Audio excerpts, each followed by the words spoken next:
today's webinar. Before we begin, I would like to make a note here that this session is going to be audio and video recorded. So if you would like to opt out, you can opt out now. Okay, great. So thank you for joining us today and taking time out of your busy schedules for this webinar. I'm sure it's going to be worth it. I am Dr. Rakhi Bandari from H2O Budapest, which is an event and training venue in Hungary. And I am going to be your host for today's webinar, which is about the panel, which is a panel discussion about the perspectives of women empowerment and how far have we come.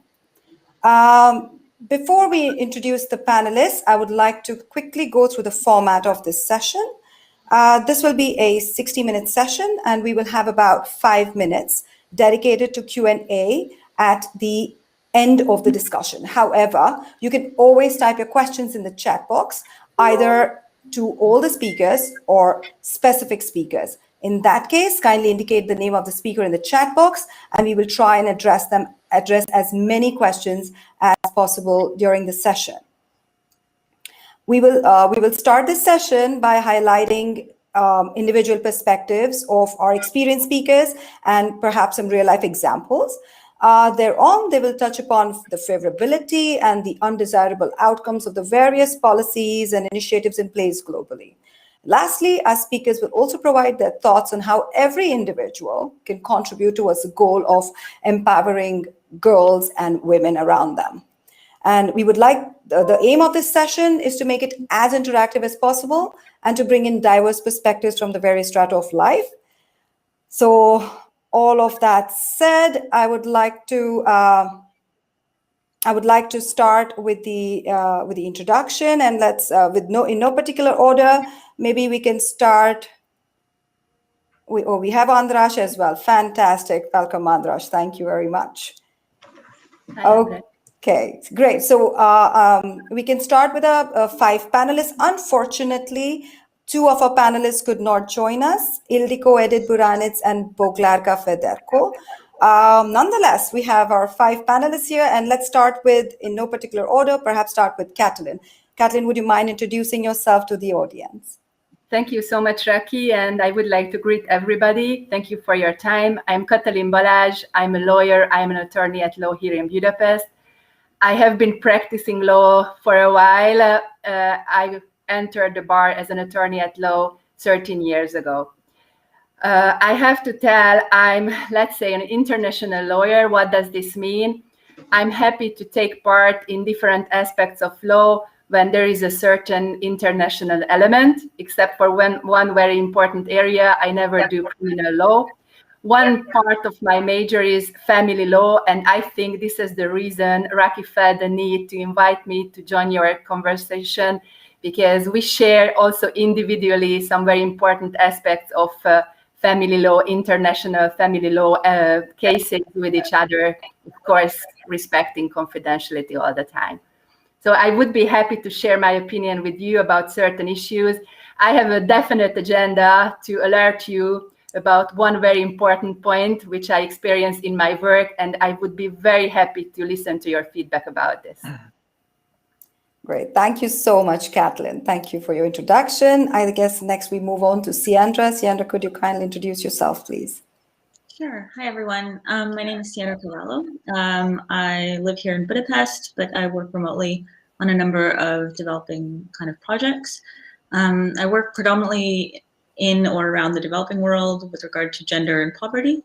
I've worked in this field for about the last 12 years now. I started with the Government of Canada a long time ago and moved from that into consulting with a few different organizations. Worked with the UNDP both in India and Bangladesh, and since then I've kind of worked with a number of smaller projects. Currently, I'm looking at gender and poverty around Malawi, Bosnia, and India. And yeah, that's a little bit about me. As to my particular agenda for today, I don't actually have a particular agenda for today. I'm here to listen and hear your thoughts and perspectives, the thoughts and the perspectives of the people on the panel. And yeah, and I'm interested to hear kind of how things are moving forward in everyone's mind. Yeah, that's me. Absolutely, Sienra. Thank you. And that's what we all are here for. Fantastic. Next, can we have Andras Kohari? Could you kindly introduce yourself, please? Yes, hi, great to be here. It's nice to see also some people I knew from before. So great round, I think, and I think we will have a very nice conversation today. Just a small introduction of myself. I'm working in the insurance sector. I'm head of communication at the French Groupama Bistocito, and I've worked in several fields in energy, in media, and so on. For the last 1.5 years, I'm here with Groupama. Why I'm here is a good question, but I think I have a quite good connection to women empowerment. Is that I have a team of very good professional communicators, and all of them are women. So I'm the only man in the team. It's 8 of us, 7 women and me. So it's very dominant in this sense. And I really appreciate working in this kind of team. And I think what we will be able to talk about is why this happens, and how can we really make sure that if somebody is good in his field, he or she in this situation gets the right support and can do whatever she likes to do and is good in. So I'm here maybe to support the corporate and the business environment in this connection. Thank you, Andras. Welcome to the forum. It's great to have your corporate perspective into this discussion as well. So thank you. Next, can we have Adrian Olshan, please? Thank you. Yes. Hello, everyone. Raki, thank you for inviting me to this panel. I'm really happy to be here, and also happy to see some familiar faces. And I don't know how many audience members we have, but I hope many, because this will be a worthwhile discussion. I can just feel it already. So a few words about me. Adrian Olsson. I teach at Warsaw University of Technology in the business school. I teach business communication. And I also have designed a course that is on an online platform called Udemy. Some of you might know it. I also enjoy civic involvement and love TEDx, and I'm going to work with TEDx. Hopefully it will be in the live world, not online. I will mentor TEDx for TEDx Youth this year, and had mentored for many different TEDx events before. Really enjoy that role. Also, my newest baby, it's a year-old, is my YouTube channel. It is called Communication Plus. The mission of the channel is to empower women to communicate with clarity and confidence as we are shaping the world. Many of the topics, however, are relevant to men as well. And about 30% of my viewers, according to analytics, are men. So all of you are welcome there. The channel's title is Communication Plus. Let me look at my cheat sheet here. What else did I want to say about myself? Oh, yes. And I work as a mentor at CEU's iLab, which I greatly enjoy. I work with the teams mainly on pitching, but also I'm interested in how the women communicate within the lab as opposed to the guys. And we are going to have a women's communication workshop actually just this coming week. I'm looking forward to it. Fantastic, Adrian. Thank you so much. Moving on to Janos. Janos, could you kindly introduce yourself, please? Thank you for the invitation. It makes me very happy to be here. I am Janos Safrango, an economist, member of the EU Financial Planning Association.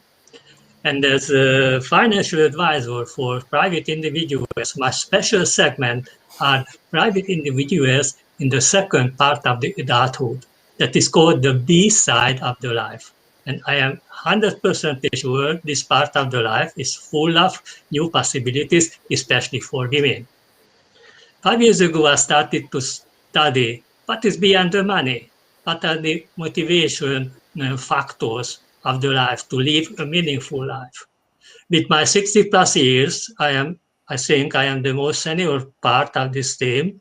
And I have a very special advantage when identifying what changes could be identified in the women empowerment, because I have a couple of decades background.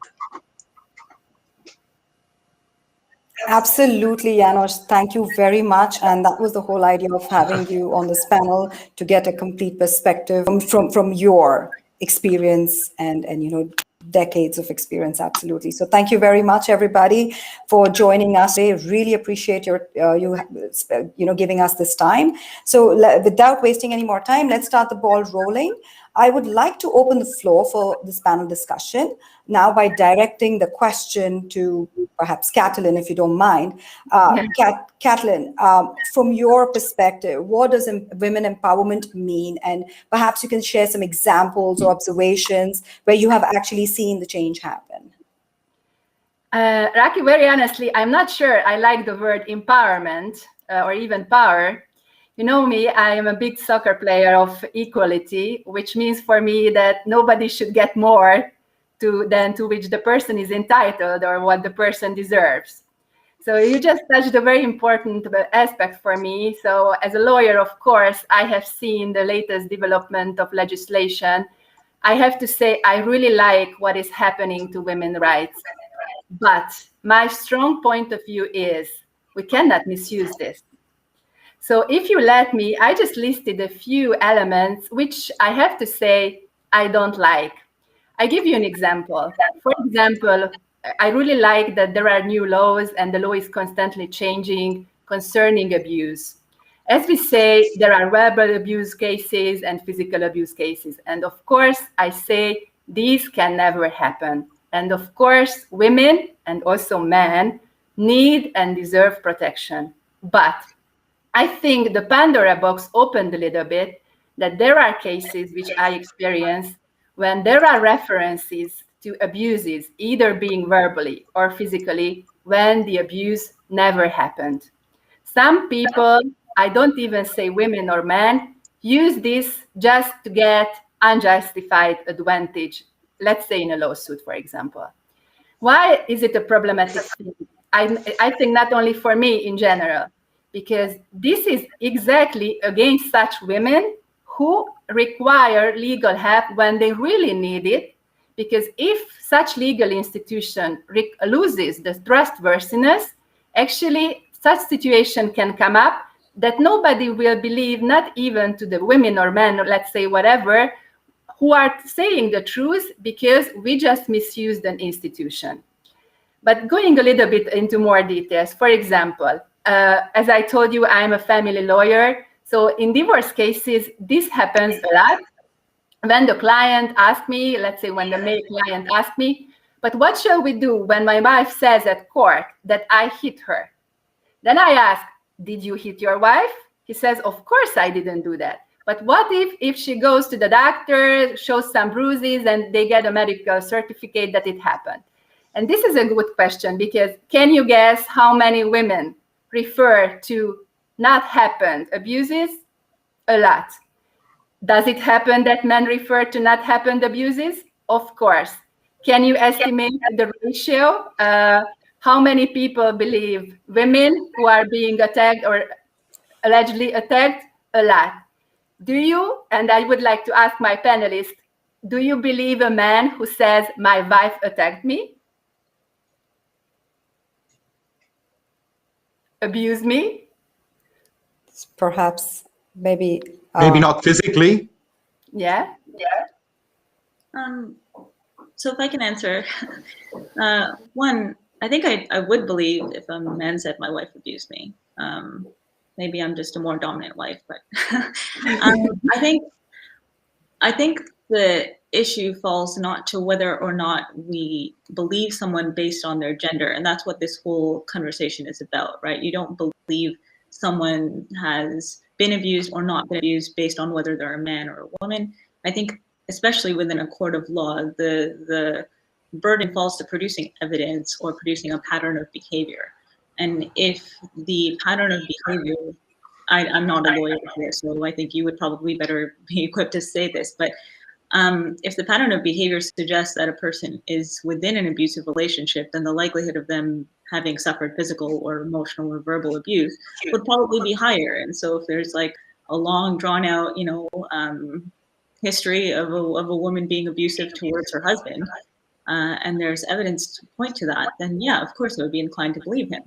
I think the question that I'm finding interesting here is that where we're looking at the percentage of, or at the question of whether we should kind of refine laws to protect the vulnerable and dissuade, I guess, abuses of that law, or of like these protection mechanisms. The question that arises to me is, to what extent is the law obligated to consider these like smaller, tiny loopholes? Is the law there to protect the 0.2% of men that are not, or that will be accused of abusing someone who they haven't actually abused and are likely to have a jury believe that?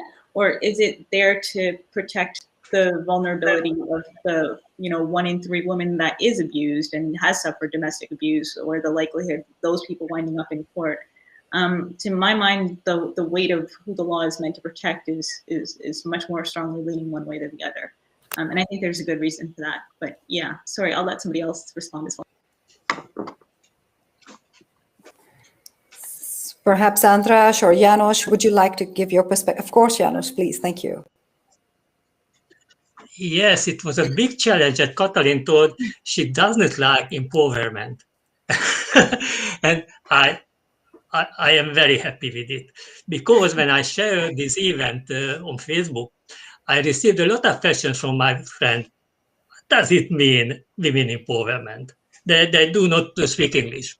And empowerment, what do you want? The power. What is the power in connection with human beings? The power is capabilities and competence. And what kind of capabilities and competencies one can have? The existing one that he or she knows, or he or she doesn't know because it is hidden, and the potential ones. And my understanding about women empowerment is a triple one. The first one, to have opportunities to use existing competencies and capabilities. The second, to receive help, support, encouragement to identify hidden capabilities, competencies. And the third one, to have equal access to gain new competencies and capabilities. This is my understanding about women empowerment. And power is a very nice word, and it is very rich content in English, and this is why I like English very much. Because it took 5 minutes to give an explanation in Hungarian, what does it mean? That's a great perspective, János. Thank you very much. Perhaps now, Adrian, wondering what you have to say on this. Yes, well, Katalin is your name. Yes, Kati. Well, I think that the situation that you must be put in periodically is quite difficult. And indeed, in case of any law, there will be people who take advantage of the law and use it to their advantage. But that, in my mind, is in no way an argument against the law or against the value of the law existing. There will always be a rotten apple. And yeah, that's unfortunate. On the other hand, I'm not sure, of course, you ask the guys, did you abuse your wife?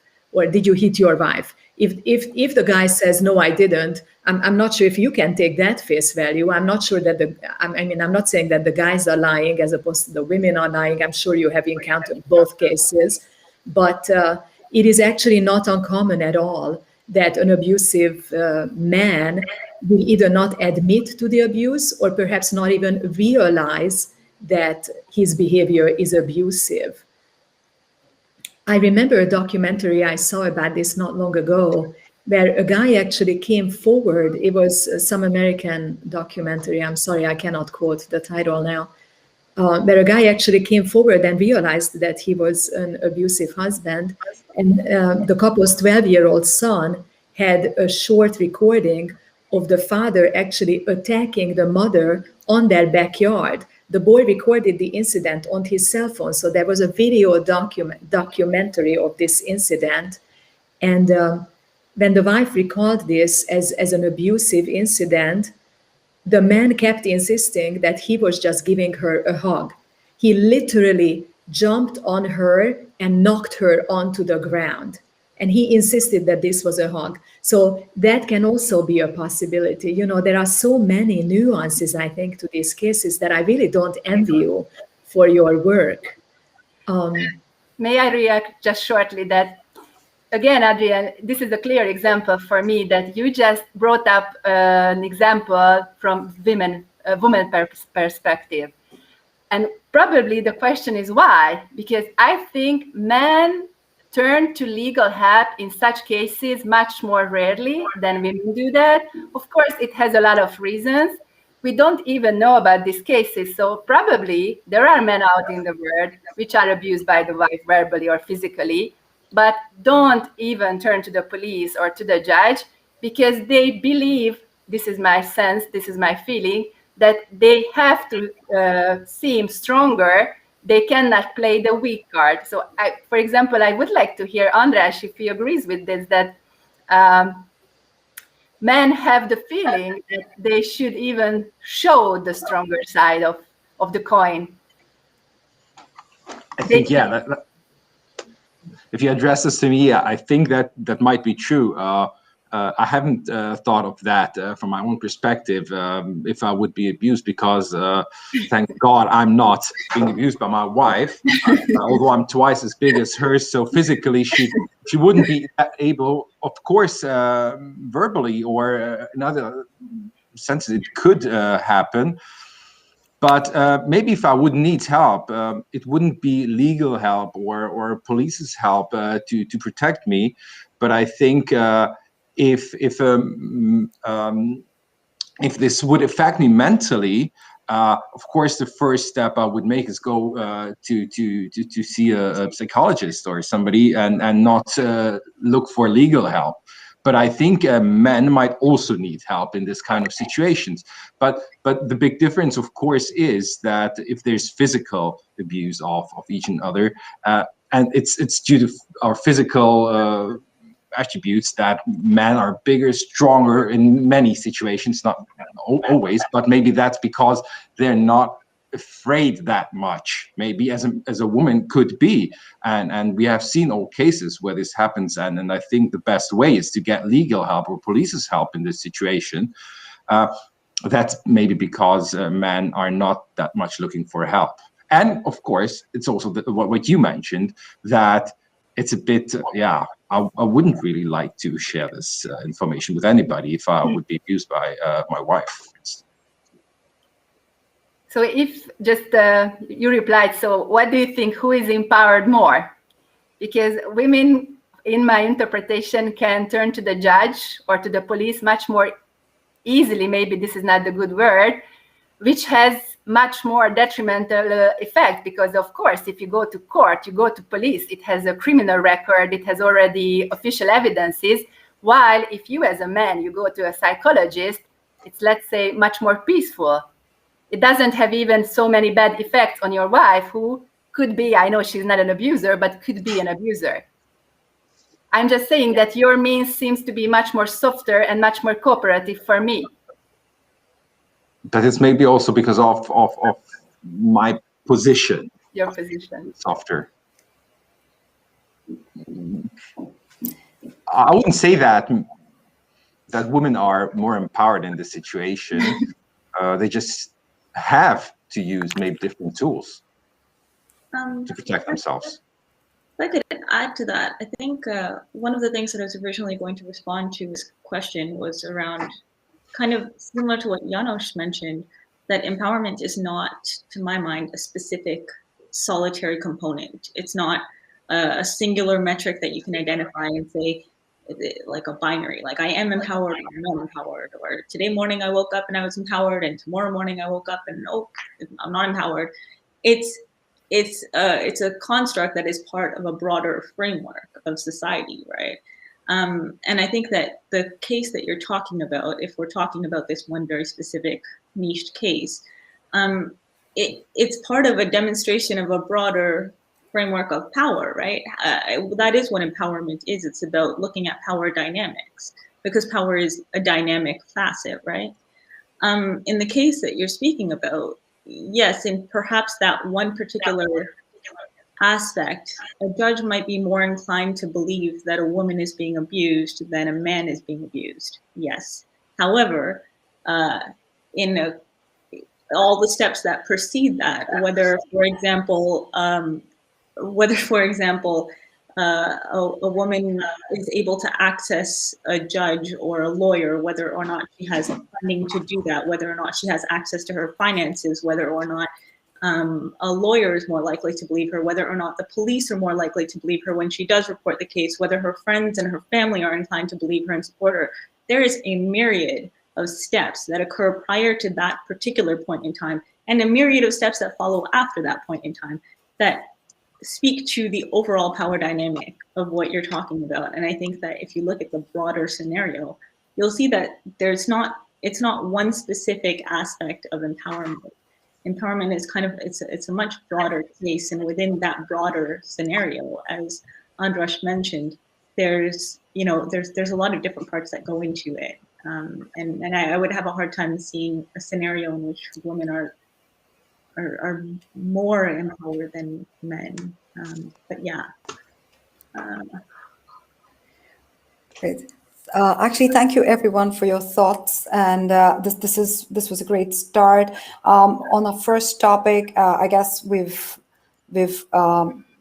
covered enough, and I guess we have already touched upon the second question during our first conversation as well, which is about at a macro level. We have so many global policies and corporate initiatives in place, and how do you think that has helped in favor of empowering women?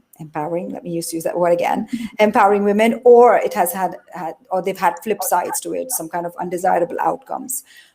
And I think you kind of already touched upon it, but maybe we can talk about some favorable outcomes that we have all observed, and vis-a-vis undesirable as well.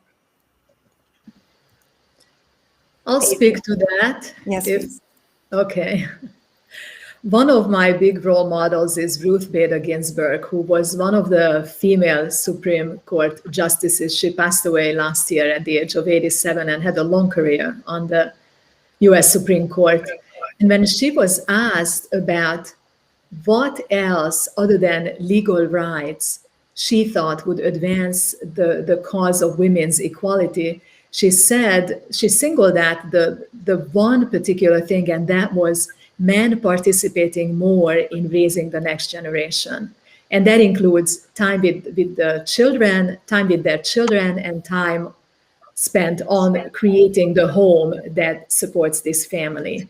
And I definitely have seen that. I see a huge difference within our own family. I have 2 daughters and a son, and I see a huge difference between their reality and our reality. I have to add, without any malice intended on my husband's part. I think their boyfriends and their partners just see their role very differently, and in a way that is really much more favorable for an equal society, for creating an equal society. So that's a huge plus. I think Dr. Ginsburg would be happy to see this generation. Yes, Janos, please. All of us have heard about the so-called positive discrimination. If there is a very special social issue, sometimes it is applied, the positive discrimination, to help to gain an equal position.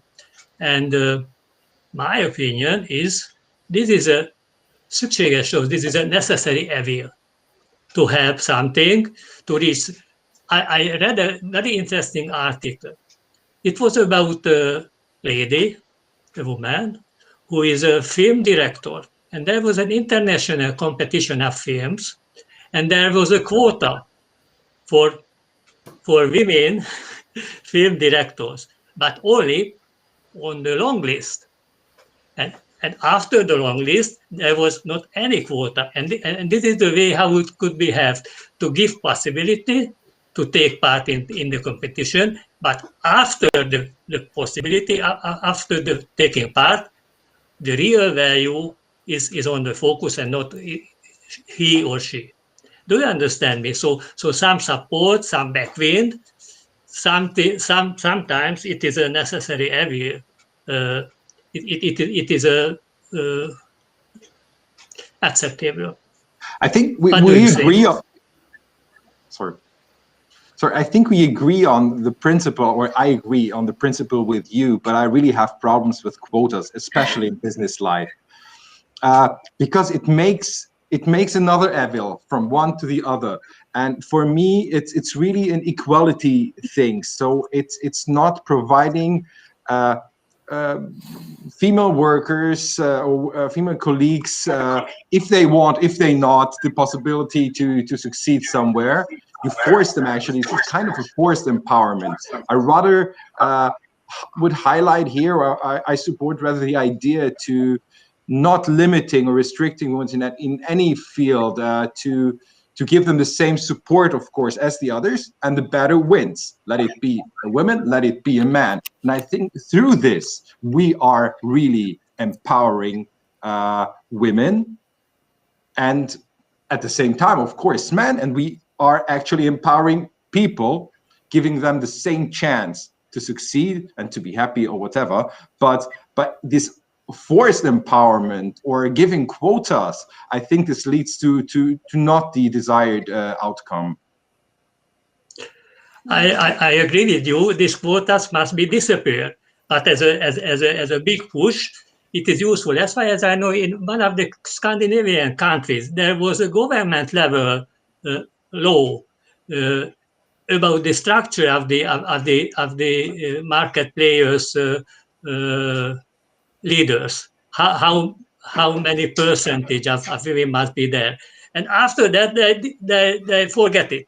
But as a push, as a backwind, it was useful. I think kind of similar to what Janos just mentioned. There's a sense of quotas being the first step in a long chain of changing a culture. You know, it's about changing an overall dynamic, right? I think one of the things that struck me, Andras, in what you mentioned was that you said we should have the same chance, right? Mm-hmm. That men and women should have the same chance. And interestingly, that's actually what quotas speak to, right? The idea is that without quotas in place, bearing in mind overall kind of the social constructs that dictate who can and cannot apply to certain jobs, or is likely to get a job, or is likely to keep a job, the likelihood falls to males as opposed to females. And so the idea with quotas, and this is not just within males and females, this is also within, you know, different socioeconomic classes, different races, what have you. The idea behind quotas is that they do put it so that it accounts for that kind of gap or that lack of balance, and corrects the balance such that the people who wouldn't have had access to the same chance now do. And I think that there's something to be said for that. I'm not particularly in favor of quotas myself. I find that they often they get derailed, and they're not as concisely or as comprehensively oriented as they should be. They're usually left to very it kind of becomes a tokenization of like, oh, do you fill this box? And, you know, we have 30% women, like we're doing great. And then everybody forgets about it and we don't need to think about it anymore, you know? So there's a broader kind of issue around quotas. But speaking back to Rocky's original question of where I see significant progress on a macro level, there's really two spaces. One, and that's changed, I think, more within Canada than more broadly, but one particular one that also gets back to what I was talking about was around maternity and paternity leave. Maternity leave for the longest time, and it's a very critical aspect actually to all of these different things we're talking about. Maternity leave was kind of this cornerstone piece that wound up changing the human resources dynamics for whether or not people hire women, whether or not they can keep their jobs. whether or not they even attempt to get jobs or long-standing careers, because the likelihood of them progressing in those careers was lower. And all of this fell within the realm of maternity leave. And one of the things that I find that's been very hopeful and very progressive is that there's this shift towards shared maternity and paternity leave, so that both the mother and father are able to, one, actually, you know, bond with their child and share those roles right from the beginning, so that, as Adrienne mentioned, there's a shared responsibility of parenting right from the very beginning. And at the same time, it also gives women a chance to consider that they might actually be able to maintain their jobs in the long run. And then the second aspect that I think is really different is exactly the kind of conversation that we're having right now, which is that I think at present there's a more conscious manner to our conversations writ large as a society, and also more conscious decision making. We understand that our decisions have impacts, and that the way that we think about things actually affects people and impacts lives. And that leads to kind of like a sense of almost self accountability, you know, and that self accountability does move the envelope in tiny bits. It moves that bar a little bit higher with every passing year. But yeah, those are kind of the two areas where I see it. Raki, I know that you are the narrator of this conversation, but may I ask András, I'm really interested. I understand completely that the quotas seem to be a little bit binding and maybe not so practical. So my question is, in his opinion, in his viewpoint, what could help to provide equality in practical level for a company like yours, if there are no binding quotas, but the target is still to enable everybody to have equal access to job opportunities? I think the best example is my team. So we don't have any quotas in the company. Nothing is said if there should be more women or less women or whatever. I have a team of 7 colleagues, and there was a big change in my team in the recent year. And of course, we were looking for applicants, and everybody could apply. And somehow it turned out that most of the applicants were women.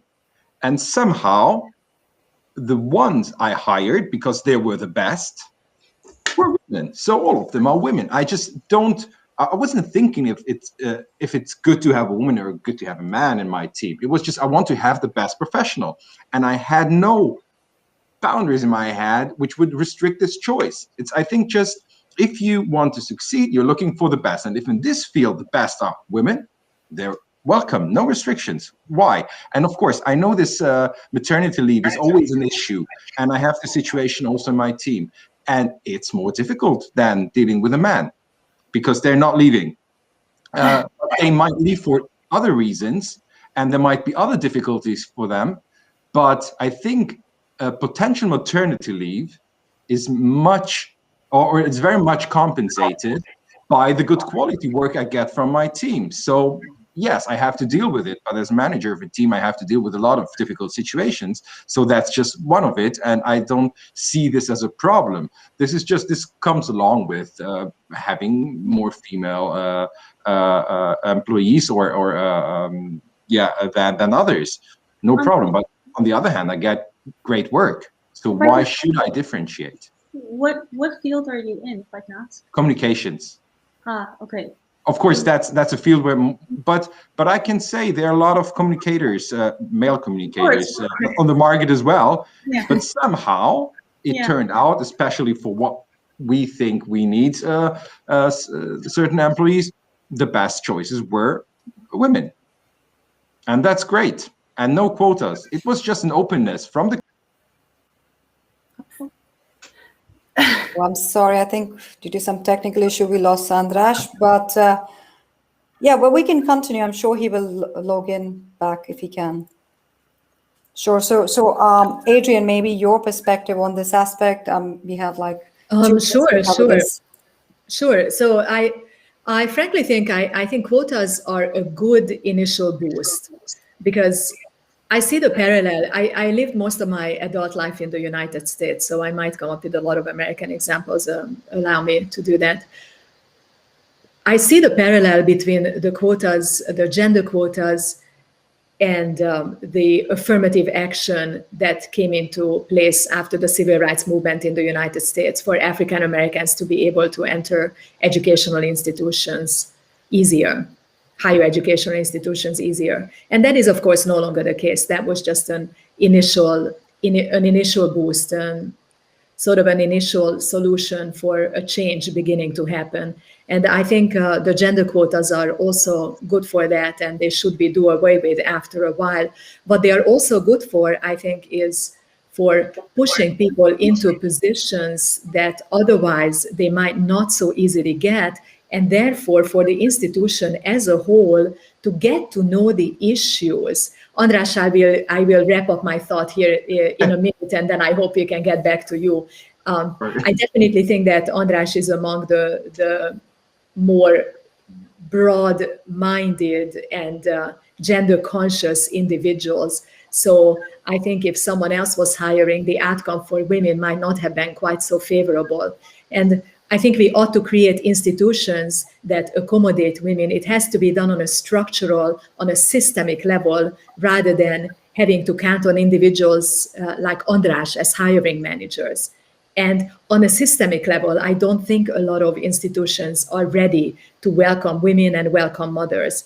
For example, that was the fact in the United States the whole time I was living there, and I think it still is, I'm sure it still is, that there aren't really any professional positions part-time. And for a mother with several young children, or even just with one young child, it is very difficult to work full-time. We see the Northern European countries way ahead in that. There are many, many part-time jobs. In fact, I think full-time is considered, 35 hours is already considered full-time. So that systemically is much more accommodating to a mother. And I think these issues, what women need in order to be able to work properly in professional jobs, come to surface, perhaps partially as a result of quotas being observed for a while. That's all. András, please pick up where you left. Actually, I have no idea where you have lost me, but maybe, or I have lost you, sorry. But actually, what I just wanted to come out with is that, of course, this is the way how I do it, and my company supports me in this. But I think a good way to empower women or not to have these boundaries is actually to talk about the positive examples and show that you still can have a positive outcome and everything works great or even better sometimes if you let everybody succeed who is good in whatever we need them for. So it's just talking about a good example and showing everybody how it can work and how it should work, and how it works is good. Yes, yeah. I would like to add that this toolkit is much more wider than positive discrimination or quotas. There are very soft items in it, especially, for example, special possibilities for education, especially for women or girls, for example, study IT knowledge. So there is a very special initiative. It is called School. It is a foundation, and I am working with young girls in order to make them IT experts. So this is discrimination because it is only for girls, but this is a very soft item of this toolkit that can help the culture. And I was very happy to hear this word culture from Sandra, because the challenge is the culture develops very, very slowly, far behind the real life. Our life is sped up exponentially, and we have to help culture to go after the real life. And some measurement should be made. Oh, sorry, Rocky, did you? Sure. No, I'm sorry, but we have a question in the chat. So I have a question that I would just like to bring it forward for you to hear. And it says that for me, empowerment translates to no discrimination, and it is both ways. corporates and not discriminating, and women themselves not discriminating themselves. Do you agree? So I think it's in lines with the conversation going on right now. Can we ask the questioner what it means, women not discriminating themselves? It's a really interesting question, if I understand this correctly. So I will try to see how I can. Not sure if I can.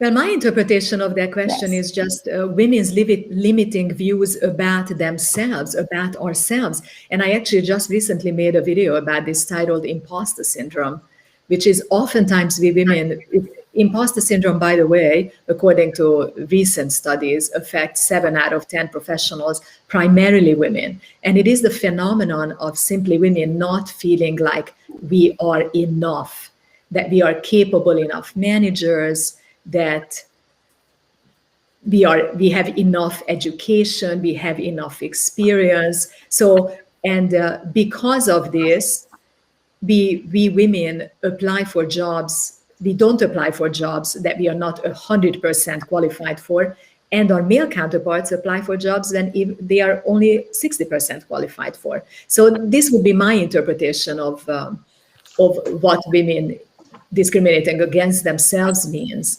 And I call this the invisible part of the sexism iceberg. We need to overcome a lot of our own limitations, I think, for equality to be realized. So it's not just up to men. I understanding is that told Adrienne, it is a key question what women think about themselves. And the key word is self-esteem, I think, if I understand it correctly. Self-knowledge, self-esteem, self-confidence, yeah, that's definitely part of it. Yeah, sure. I think there is an element of beyond the self too, though, right? Like, I mean, I'm not speaking about this from a Hungarian perspective, but coming from a developing world perspective, having, worked in those kinds of environments. I know that often the social constructs that define where and how women are allowed to kind of move and the definition of, what makes a good woman is most closely held by women. Mother-in-laws are most likely to kind of put their thumb on their daughter-in-law, and mothers are more likely to define whether or not how their daughters see their own empowerment and their own capacity. I was lucky to have a very strong mother, but I know of many whose mothers weren't, and who put that onus on them to be, the stay-at-home mom or what have you. And this is where I see kind of that question leading is, how do women, not just as personal on an individual level, but as a community, how do we reinforce one another's strengths? How do we, redefine for one another what the constructs of being a woman are?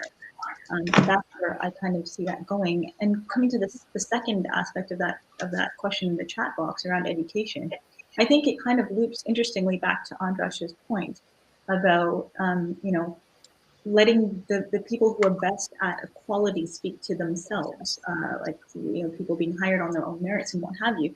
And you said something very interesting. You said, when we let the best people emerge, then good things happen. And the interesting thing for me in that is that we only get to being good at something if we've had the capacity to practice doing something, right? And so, as the saying goes, practice makes perfect, right? And so if you take that a step back, we only learn to be good managers by having been put in the role of managing every once in a while. We only learn to manage well once in a while when we've done like the whatever level of job comes before that. And it kind of trickles back and back. And so that's kind of where I see quotas coming in place, is by starting with the education quota. You let people gather the skills they need to then function at the same level as somebody else, to see who actually has the better talent. And then you move forward again. And that's where kind of I see all of this coming together, is that education does play into your capacity to do something. If you've never had the opportunity to flex your muscles on something, you don't know whether or not you're good at it. And quotas do play a role in that. But yeah. Right. Thank you, Sandra, for your thoughts, and thank you everybody for your thoughts. Actually, we are short on time, and we just have 5 minutes for the last question before we break into a Q&A. So we can probably touch upon the last question briefly, which is, how do you think, or what is your view for people who are not working directly for an NGO or a government agency which deals with empowering women and girls? So how do you think we as individuals can empower girls and women around us? Maybe. That's a global issue, very similar as the environment protection, and people are able to say it is not my issue. It is a very global.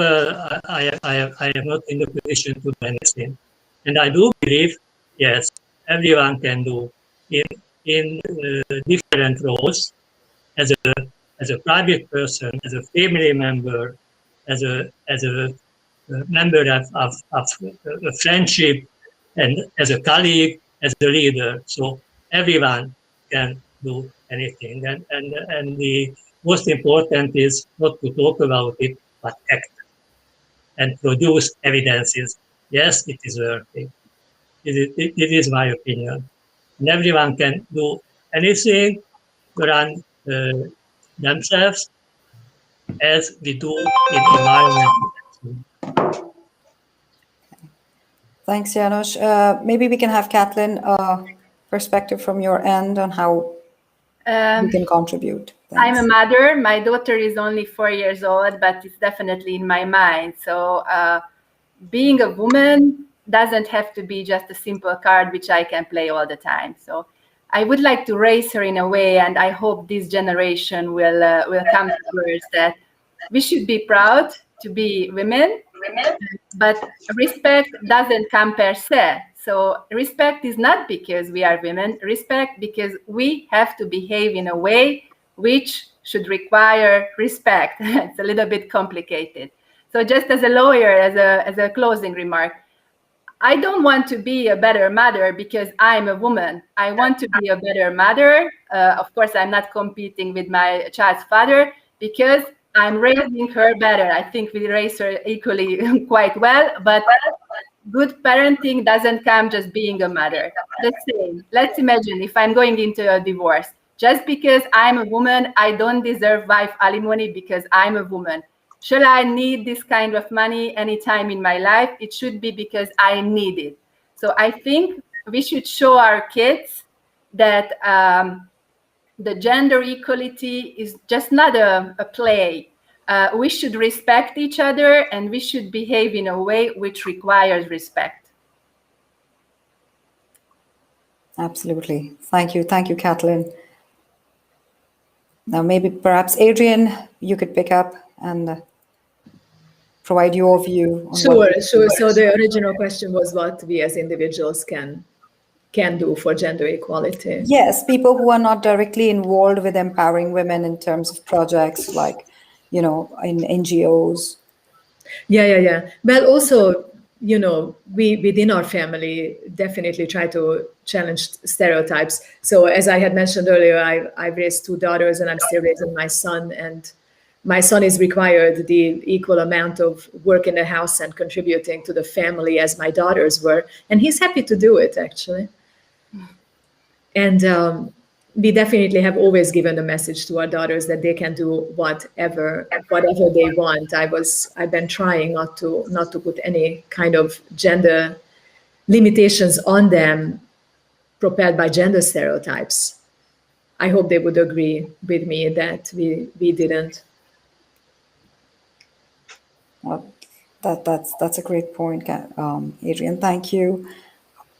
I guess we have just a few minutes more for Siandra and Andrash's view as well. Siandra, perhaps you could. Sure. So I think the way that I've tried to think of it is beyond looking at things as our mothers, our sisters, our daughters. Though I do think that I completely 100% agree with everything that what Kathleen and Adrian mentioned. I think that, that it's within your home and that kind of thing. But I think that there's also something to be said for understanding how we interact and engage with women on a regular basis, not just women, but with all gender identities outside of our home. I mean, coming from India, I can happily say that many people will tell you that, you know, they have immense respect for their mothers and sisters, and the minute they step out of their homes, they're more than happy to catcall the women on the street. This is where I start to see that we need to not just keep the best parts of our gender identities or our gender understandings within our home. There's a massive need to take that outside of our home into our overall social kind of interaction, and understand how our interactions in that respect are also providing an example not just to our children but also to others around us. When we're at a bar and you're engaging with the people around you, you're creating norms. And I think understanding how we contribute as individuals to the creation of regular norms and the slow progression of society seems like multiple and a lot of responsibility, but we're all humans, and yeah, it is part of our responsibility. So yeah, I think that's where I would leave that. Thanks, Sandra. Andras, just a quick outlook. I'm a father of a 4-year-old boy, and of course, empowering a boy, or talking about empowerment generally, what I see is actually I have to raise him in a way that he sees everything. I mean, that he understands that everything is possible for him as a boy, but also for his friends being girls, or seeing that his mother is working and succeeding, and that there's no difference in possibilities. And as a father, as a parent, I have to ensure that if he would be a girl, or if he would have a sister, that she would get also the same, of course, the same possibilities as the boy get. And not just from education, but also from a general perspective on the world, that everything is possible. And if you work and if you're strong enough, you will, and strongly doesn't mean from a physical perspective, but you can succeed actually. And this is what I personally can do for empowering women, that I raise a boy who is not being restrictive and restricting in the future anybody, but has open, wide way of thinking about this. Great, thank you, Andras. Actually, we have a couple of questions, and they're all directed towards women being responsible in any ways for causing roadblocks in their own journey. Do you agree? So I guess in the past also earlier we had a question around the same line, that women cause roadblocks in their own journey. So I guess that's one issue quite a few people think it could be a roadblock to empowering. What do you think? We have 1 minute to answer this question, so maybe one of you can pick this up and answer it for our audience here. Do you think women create roadblocks for themselves? Anyone? I would maybe I can flag this one, or I can take this one. I think that oh, go ahead. No, please.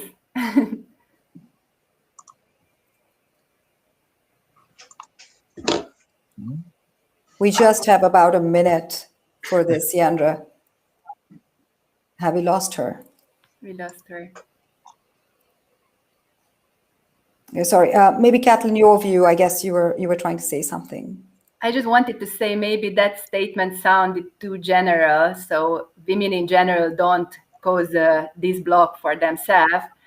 But of course, I would say we have to learn day by day more with the rights which we are getting, the positions which we are acquiring, but we have a long road ahead. So I hope we will have more discussions, and I strongly believe the more we talk about this kind of topics, more we seed into the minds what Andras and everybody else talked about. And thank you, Andras, so much for raising your son in this way. I really appreciate it.